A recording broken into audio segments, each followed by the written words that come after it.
Hello दोस्तों, आपका स्वागत है हमारे चैनल की एक नई वीडियो में जहां आज हम बात करने वाले हैं इस साल की सबसे बड़ी मूवी के बारे में जिसका नाम है कल्कि डेथ नाइट एडी। और अगर इस मूवी की स्टार कास्ट की बात करें तो इसमें है प्रभास, कमल हासन, दीपिका पादुकोण, अमिताभ बच्चन, दलकर सलमान, दिशा पटानी और ब्रह्मानंदम जैसे कई बड़े बड़े एक्टर्स।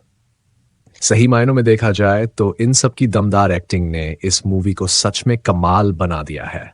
हालांकि सिर्फ एक्टिंग ही नहीं बल्कि मूवी का स्टोरी प्लॉट, इसकी कहानी, एक्शन सीन और वीएफएक्स सब कुछ वाकई में लाजवाब है। इसीलिए आज की इस वीडियो में हम कल की मूवी की बात करेंगे और आप सभी के लिए इसकी पूरी स्टोरी को एक्सप्लेन करेंगे ताकि आप घर बैठे ही इस मूवी का मजा ले सकें। तो ये वीडियो बहुत ही खास और रोमांचक होने वाली है, इसलिए आप इसे अंत तक जरूर देखना। और अगर आप हमारे चैनल पर नए हैं तो अभी के अभी चैनल को सब्सक्राइब कर लीजिए और साथ में बगल के बेल आइकन को भी इन कर देना ताकि आपको हर नई वीडियो की अपडेट मिल सके। अगर आपको ये वीडियो पसंद आती है तो लाइक ज़रूर करना और कमेंट में खलखलकी लिखना ताकि मुझे पता चल सके कि आपको ये मूवी भी उतनी ही पसंद आए जितनी मुझे। तो आइए अब ज़्यादा इंतज़ार न करते हुए हम इस कमाल की वीडियो को शुरू करते हैं। तो यह कहानी शुरू होती है महाभारत के समय में।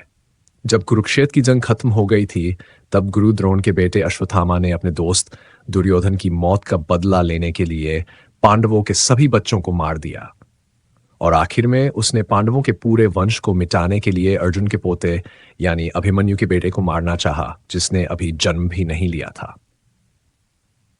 इस काम के लिए अश्वत्थामा ने ब्रह्मास्त्र का इस्तेमाल किया और उसे अभिमन्यु की बीवी उत्तरा के पेट पर छोड़ दिया।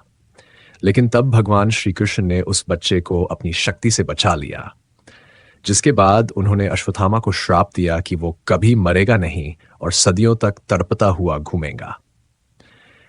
यह सुन अश्वत्थामा ने उनसे पूछा, मुझे इस श्राप से मुक्ति कब मिलेगी? तब श्री कृष्ण उससे कहते हैं, कलयुग के अंत में जब बुराई अपनी चरम सीमा पर होगी तब मैं अपना 10वां और आखिरी अवतार लूंगा। उस वक्त मेरे जन्म को एक बुरी ताकत रोकना चाहेगी, तब तुम्हें उस गर्भ की रक्षा करनी होगी, तभी तुम्हें मुक्ति मिलेगी। इसके बाद भगवान श्री कृष्ण अश्वत्थामा के सिर से उसका मणि निकाल लेते हैं, जिससे उसे सेहत और शक्ति मिलती थी, और वे कहते हैं जब मेरे पुनर्जन्म का वक्त आएगा तभी तुम्हें यह मणि वापस मिलेगी। फिर समय बीतने लगता है। अश्वत्थामा प्रायश्चित करता हुआ भटकता रहता है। उसका शरीर बूढ़ा और घायल हो चुका था, पर वह मर नहीं रहा था। वो बस एक ही प्रार्थना कर रहा था कि भगवान जल्द वापस आए और उसे मुक्ति मिल जाए। इस तरह से 6000 साल गुजर जाते हैं। अब ऐसा समय आ गया था जब दुनिया पर एक बुरे आदमी ने कब्जा कर लिया था। उसका नाम था सुप्रीम यास्कीन। वह एक बहुत ही होशियार और खतरनाक आदमी था। उसका मानना था कि इंसानों ने इस दुनिया को बहुत नुकसान पहुंचाया है, इसलिए उसने अपनी टेक्नोलॉजी और आर्मी की मदद से सभी देशों और लोगों को हरा दिया और खुद पूरी दुनिया का मालिक बन गया। उसने अपने आप को भगवान घोषित कर दिया। इस सब के बाद सुप्रीम यास्कीन ने दुनिया के सभी रिसोर्सेज को जमा करके काशी शहर में एक बड़ा सा हवाई महल बनाया जिसे खोपलैक्स कहते हैं। वहां पर सुख सुविधाएं मौजूद थीं, जबकि बाकी सारी जगहें खाली हो चुकी थीं। अब सब लोग वहां जाना चाहते थे, लेकिन वहां जाने के लिए एक फीस लगती थी, और वह फीस थी 1 मिलियन यानी 30 लाख यूनिट्स, जिसे कमाना बेहद मुश्किल था। उधर सुप्रीम यास्किन इतना पावरफुल होने के बावजूद एक चीज से परेशान था। उसकी उम्र अब 200 साल हो चुकी थी और वह मशीनों के सहारे जिंदा था। उसने पूरी दुनिया को जीत लिया था, लेकिन अब वह मौत को हराने में लगा हुआ था। किसी भी तरह अमर बनना चाहता था। इसके लिए उसने एक मिशन शुरू किया जिसका नाम था प्रोजेक्ट के। इस मिशन के लिए उसने एक फार्मूला तैयार किया, लेकिन इसे पूरा करने के लिए उस केमिकल को 250 दिनों तक प्रेग्नेंट रहने वाली किसी औरत के शरीर में डालना जरूरी था, जिससे अमर होने का एक सीरम तैयार हो सके। लेकिन प्रॉब्लम यह थी कि अब दुनिया का इतना बुरा हाल हो चुका था कि बहुत कम औरतें ही प्रेग्नेंट हो पाती थीं और बच्चे को जन्म दे पाती थीं। इसलिए कोप्लेक्स के लोगों ने तराकी लड़कियों को खरीदना शुरू कर दिया। वो लोग कॉम्प्लेक्टेड लड़कियों यानी जिनमें बच्चा पैदा करने की क्षमता हो, उन्हें पकड़कर उन पर एक्सपेरिमेंट करते थे। फर्टाइल लड़कियों को लैब में रखा जाता था और उन्हें आर्टिफिशियल तरीके से प्रेग्नेंट किया जाता था।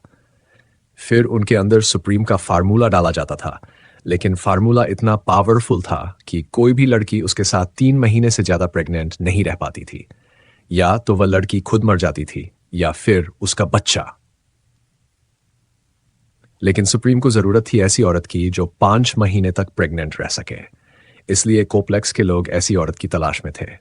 इस काम में सबसे आगे थे सुप्रीम के दो खास आदमी। एक था कमांडर मानस, जो कि कोप्लेक्स की आर्मी का लीडर था, और दूसरा था काउंसलर बानी, जो सुप्रीम का सलाहकार था और उसे सभी शास्त्रों का जान था। कमांडर मानस फर्टाइल लड़कियों की तलाश के अलावा विद्रोहियों पर भी नजर रखता था। ये विद्रोही कोप्लेक्स को खत्म करना चाहते थे। विद्रोहियों का सबसे बड़ा ग्रुप था संबाला, जो हिमालय पर्वत में एक गुप्त जगह थी। वहां के लोग सुप्रीम यास्किन और उसके शासन को रोकने का प्रण कर चुके थे। उनका मानना था कि जल्द ही भगवान का आखिरी अवतार कल्कि जन्म लेंगे और दुनिया को बचाएंगे। संबाला के लोगों के पास अश्वत्थामा के सिर का मणि था। उन्हें यह यकीन था कि जब कल्कि के जन्म का समय आएगा तब वह मणि चमकने लगेगा। उधर कमांडर मानस और काउंसलर बानी को उन विद्रोहियों की खबर थी, इसलिए वे लोग संबाला को ढूंढने में लगे थे ताकि उन विद्रोहियों को जड़ से खत्म कर सकें। इस सब के बीच कोप्लेक्स में काम करने वाली एक लड़की थी सुमेटी। वह लैब के एक्सपेरिमेंट में प्रेग्नेंट हो जाती है, लेकिन उसकी रिपोर्ट में यह बात सामने नहीं आती, इसलिए सुमेटी इसे छुपाए रखती है। इस तरह 5 महीने बीत जाते हैं और उसका बच्चा सही सलामत रहता है। लेकिन फिर एक दिन कोप्लेक्स वालों को यह बात पता चल जाती है और वो लोग उसकी बॉडी में सुप्रीम का फार्मूला डाल देते हैं। इसके बाद वो सुमेटी की बॉडी से सीरम निकालने लगते हैं। इस प्रोसेस में अक्सर लड़कियां मर जाती थीं। लेकिन इस बार लैब में काम करने वाली लिली, जो कि असल में संबाला की एक रिबेल थी, उसे सुमेटी में कुछ खास नजर आता है और वो उसे बचाने का फैसला करती है। लिली सीरम निकालने के बीच में ही लैब के सिस्टम में गड़बड़ कर देती है, जिससे सुमेटी उस मशीन से बाहर निकलकर डेथ चैम्बर में गिर जाती है। तब लिली वहां पहुंचकर सुमेटी को बचाती है और उसे कॉम्प्लेक्स से बाहर निकलने का रास्ता बताती है, जहां उसने अपने साथियों को मदद के लिए बुला लिया था। सुमेटी बड़ी मुश्किल से कॉम्प्लेक्स से बाहर निकलती है, जहां बीरन, कायरा और अजू नाम के 3 रिबेल उसे बचाते हैं। वे उसे संभाला ले जाने का फैसला करते हैं। रास्ते में कायरा उसे एक नया नाम देती है, सुमति। दूसरी तरफ रूमी नाम का एक बूढ़ा रिबेल शंभाला से अश्वत्थामा की मणि लेकर निकलता है। वह अलग अलग जगहों पर जाता है, इस उम्मीद में कि उसे कल्कि को जन्म देने वाली लड़की मिल जाएगी, जिसकी पहचान मणि के चमकने से हो जाएगी। लेकिन रूमी को प्लेक्स वाले पकड़ लेते हैं और उसे मार देते हैं। इस दौरान वह मणि एक बच्ची को मिल जाती है, जो अपनी जान बचाने के लिए एक गुफा में छिप जाती है। उस गुफा में अश्वत्थामा रह रहा था। बच्ची के जरिए उसे अपना मणि वापस मिल जाता है और जैसे ही वह मणि चमकने लगती है, अश्वत्थामा उसे अपने सिर पर लगा लेता है। इससे उसके सारे जख्म ठीक हो जाते हैं और वह बेहद ताकतवर हो जाता है। अब वह अपने जीवन का मकसद पूरा करने कल्कि की मां को ढूंढने निकल पड़ता है ताकि वह उसकी रक्षा कर सके। उधर कमांडर मानस सुमति की तलाश में जुटा रहता है, क्योंकि वह उसके पेट से पूरा सीराल नहीं पाया था। सुमति को पकड़ने के लिए वह उस पर 1 मिलियन यूनिट्स की बाउंटी यानी इनाम रख देता है। इसी वजह से कई बाउंटी हंटर्स सुमति के पीछे पड़ जाते हैं। रिबेल के उस ट्रक को घेर लिया जाता है जिसमें सुमति मौजूद थी। तब उसे बचाने के लिए कायरा अपनी जान गंवा देती है। इसके बावजूद भी वीर अजू और सुमति को कॉम्प्लेक्स सोल्जर पकड़ लेते हैं। तभी वहां अश्वत्थामा आ जाता है। उसने अपनी मणि की शक्ति से कल्कि मां को महसूस कर लिया था, जो कि सुमति थी, इसलिए वह उसे बचाने आ गया था। फिर वह उन सोल्जर्स से लड़ता है और उन्हें हरा देता है। लेकिन तभी वहां भैरवा नाम का एक बाउंटी हंटर आ जाता है, जो कि बहुत ही एक्सपर्ट फाइटर था। उसके पास बुजी नाम की एक एआई सुपर कार थी। भैरवा को कोप्लेक्स बहुत पसंद था और वह वहां जाकर रहना चाहता, जिसके लिए उसे 1 मिलियन यूनिट्स की जरूरत थी। इसीलिए वह सुमति को पकड़ने आया था। फिर भैरवा उसे पकड़ने की कोशिश करता है, लेकिन अश्वत्थामा उसका रास्ता रोक लेता है और तब उन दोनों के बीच एक खतरनाक लड़ाई शुरू हो जाती है। इसके बाद भैरवा हार जाता है।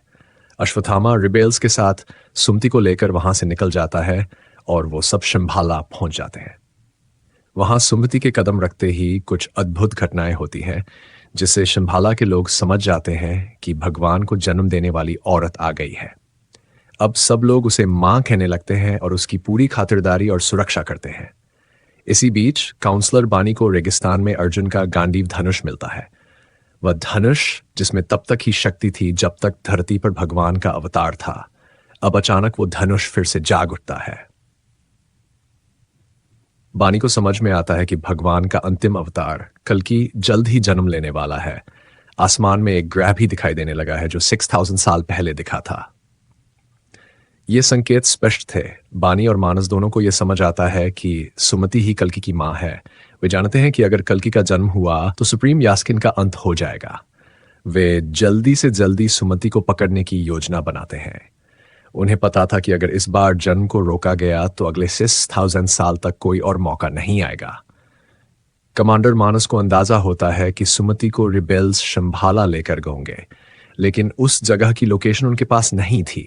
तभी भैरवा आता है और बोलता है, मैं सुमति को पकड़कर लाऊंगा। अश्वत्थामा से सिर्फ मैं मुकाबला कर सकता हूं। कमांडर मानस उसे वादा करता है, अगर तुम ये कर दिखाओ तो मैं तुम्हें खुद कॉम्प्लेक्स में लेकर जाऊंगा। भैरवा अपनी सुपरकार बुज्जी को अपडेट करने लगता है ताकि वो अश्वत्थामा का सामना कर सके। शंभाला जाने के लिए वह एक रिबेल लड़के से झूठ बोलता है कि अब वह रिबेल्स की साइड में है। लड़का भैरवा पर विश्वास करके उसे शंभाला ले जाता है। शंभाला पहुंचकर भैरवा उस लड़के को बेहोश कर देता है। फिर वह अपनी टेक्नोलॉजी का इस्तेमाल करके अश्वत्थामा का रूप ले लेता है। वह सुमति के पास जाता है और उसे बेवकूफ बनाकर वहां से निकालने लगता है। तभी असली अश्वत्थामा वहां आ जाता है। वो भैरवा का रास्ता रोक लेता है और दोनों के बीच खतरनाक लड़ाई शुरू हो जाती है। इस बार भैरवा अपनी कार को एक बड़ा रोबोट बनाकर अश्वत्थामा से भिड़ता है, लेकिन अश्वत्थामा उस पर भारी पड़ता है। वो भैरवा को मार मार कर बेहोश कर देता है। इसी दौरान कॉम्प्लेक्स के लोग शंभाला पहुंच जाते हैं। भैरवा को ट्रैक करके उन्होंने वहां का रास्ता ढूंढ लिया था। सिक्योरिटी शील्ड तोड़कर वे अंदर घुस जाते हैं। शंभाला की फौज उनका मुकाबला करती है, लेकिन कॉम्प्लेक्स के आधुनिक हथियारों के आगे ज्यादा देर टिक नहीं पाती। तब मानस अश्वत्थामा को बेल्ट से जकड़ लेता है और सुमति को पकड़कर वहां से भागने लगता है। लेकिन तभी बेहोश पड़े भैरवा के हाथ में अचानक अश्वत्थामा की छड़ी आ जाती है, जो असल में महाभारत के कर्ण का विजय धनुष था। जैसे ही भैरवा के हाथों में वह धनुष आता है, उसे होश आ जाता है और धनुष में शक्ति जाग उठती है, क्योंकि भैरवा असल में सूर्यपुत्र कर्ण का पुनर्जन्म था। अब कर्ण और उसका हथियार दोनों जाग चुके थे। महाभारत में अश्वत्थामा और कर्णन गहरे दोस्त थे। इसीलिए जब भैरवा अश्वत्थामा को बंधा हुआ देखता है तो वह कॉम्प्लेक्स की आर्मी से लड़कर उन्हें हरा देता है, मानस को मार डालता है। फिर कर्ण सुमति को आजाद करवाता है, लेकिन तभी बुज्जी उसे आवाज देती है और भैरवा वापस अपने पुराने रूप में आ जाता है। वह सुमति को कैद करके उसके इनाम के लिए वहां से भाग जाता है। उधर काउंसलर बानी सुप्रीम यास्किन से मिलता है और उसे सुमति के शरीर से निकला हुआ सिरम का एक ड्रॉप देता है। सुप्रीम जब उस सिरम को अपनी बॉडी में डालता है तो वह फिर से जवान और महाशक्तिशाली हो जाता है। अब सुप्रीम यास्किन अर्जुन का गांडीव धनुष भी उठा लेता है। वह धनुष जिसे चलाने वाला कोई भी युद्ध जीत सकता था, क्योंकि उसने जो सिरम लिया था उसमें भगवान का अंश था।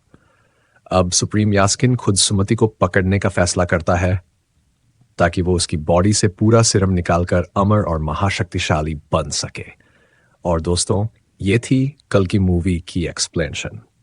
अगर आपको ये वीडियो अच्छी लगी हो तो लाइक और शेयर जरूर कीजिए और ऐसी ही इंटरेस्टिंग वीडियोस के लिए सब्सक्राइब कीजिए। साथ ही बेल आइकन दबाना मत भूलिए ताकि हमारी हर नई वीडियो आपको सही समय पर मिल सके। Good bye.